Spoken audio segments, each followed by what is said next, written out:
Good morning students, class 10th, Political Science, Chapter 2, Federalism, and today's topic is Introduction of this chapter. Students, last chapter में आपने पढ़ा about power sharing कि power को कैसे distribute किया जाता है in democracy. इस chapter में हम पढ़ेंगे फेडरलिज्म के बारे में. स्टूडेंट्स, लास्ट चैप्टर में आपने पढ़ा कि पावर को कैसे तकसीम किया गया बिटवीन बेल्जियम में. एग्ज़ाम्पल जो देख लिए हमने बेल्जियम की कि कैसे पावर वहाँ पर शेयर किया गया, थ्रू कम्युनिटी गवर्नमेंट तक पहुँचाया गया. मगर श्रीलंका में सेंट्रल गवर्नमेंट ने सारी पावर्स एक ही कम्युनिटी तक या एक ही लेवल तक रखी, बाकी लेवल्स या कम्युनिटी तक पावर डिस्ट्रीब्यूशन नहीं हुआ तो बहुत कम. बेल्जियम की कॉन्स्टिट्यूशन ने कॉन्फ्लिक्ट्स को देखते हुए पावर रीजनल गवर्नमेंट्स को डिस्ट्रीब्यूट कर दी.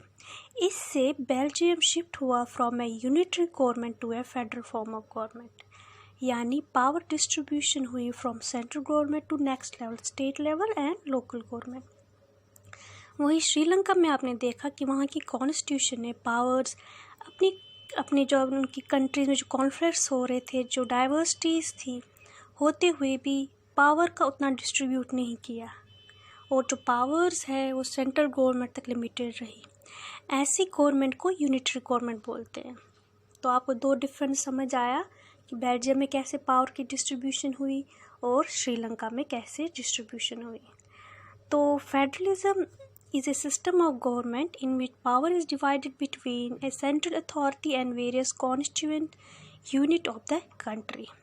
फेडरलिज्म वो सिस्टम है रूल करने का इन डेमोक्रेसी जिसमें ताकत का बंटवारा होता है बिटवीन सेंट्रल गवर्नमेंट और बाकी लेवल्स या लेवल्स ऑफ गवर्नमेंट, जैसे स्टेट गवर्नमेंट है, रीजनल गवर्नमेंट है, लोकल गवर्नमेंट है. उनके बीच में पावर्स की डिस्ट्रीब्यूशन होती है. पावर सिर्फ सेंट्रल गवर्नमेंट के पास नहीं रहती.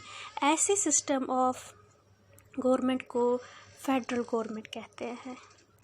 फेडरेशन जो होती है, फेडरेशन में दो लेवल्स होते हैं फेडरल सिस्टम में.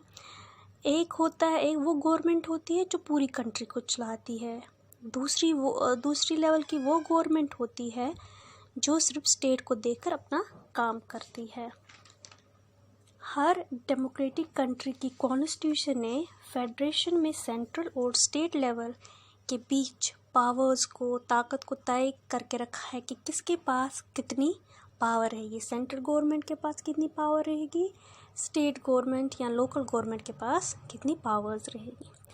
फेडरल सिस्टम के दो मकसद होते हैं, ऑब्जेक्टिव्स होते हैं. पहला, to safeguard and promote unity of the country, यानी कि कंट्री को बचा के रखना, हमेशा इसकी सिक्योरिटी से कोई भी इसकी सिक्योरिटी में कोई प्रॉब्लम ना आ जाए. While at the same time accommodate regional diversity, और साथ में जितनी भी डाइवर्सिटीज़ है कंट्रीज़ में उनको एक साथ लेकर चलना. ये नहीं कि आप एक सोशल ग्रुप को छोड़ दो, एक सोशल ग्रुप को ज़्यादा तरजीह दो. ऐसा फेडरलिज्म में नहीं होता. तो इसके दो मकसद होते हैं, safe guard and promote unity of the country and at the same time accommodate regional diversity, जैसे कि बेल्जियम में हुआ. एन आइडियल फेडरल सिस्टम, यानी कि एक सही और एक गुड फेडरल सिस्टम में दो चीज़ों पर ये चलती है फेडरल सिस्टम या फेडरलिज्म.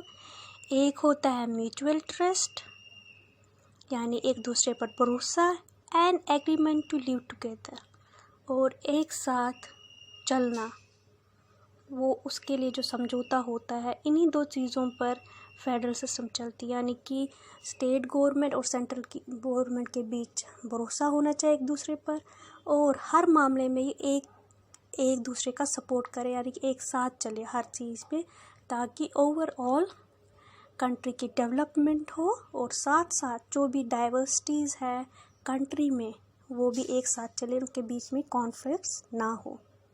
तो स्टूडेंट्स, ये था आज introduction about federalism. Thank you.